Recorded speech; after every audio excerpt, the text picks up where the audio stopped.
Some illustration styles like to leave a gap in the line art so that everything doesn't look so constrained or closed in.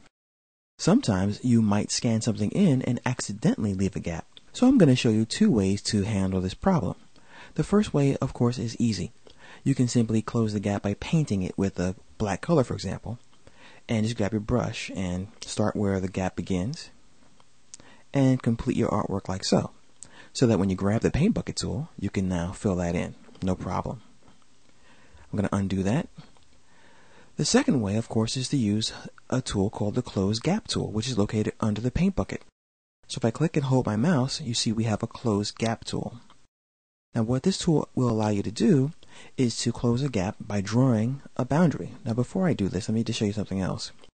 I'm going to go to the View menu, and I'm going to choose Show Strokes, so we can see what we have here. We're going to actually draw a stroke to close this gap, but we're going to leave it blank like this. So I'm going to go back to View, and I'm going to hide the strokes. This time, let's go ahead and grab our Close Gap tool, and what I'm going to do is connect the dots.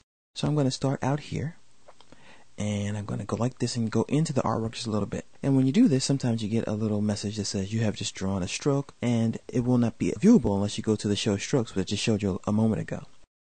And sometimes I receive a drawing error because of the size of the screen that I'm viewing. So I'm going to go ahead and close this window temporarily, and I'm going to bring it back. So I'm going to go to my window menu, and I'm going to go back to my draw view, and I'm going to zoom in on that. So we can go back to the View menu and show the strokes. As you see there, we just created this artwork here, and this actually is like a suture when you're doing surgery, so we just close that gap. I'm going to go ahead and turn that back off again, grab my paint bucket tool, and now when I choose a color, I click and close it and still leave that gap. Of course, you could take more artistic license and draw a better stroke with that tool so that it doesn't look so obvious. You can just, try to go out here somewhere and just try to draw and then close that shape like so. And once again, we close that and open that again, and I will fill that in with color, and it looks a little bit sharper than last time.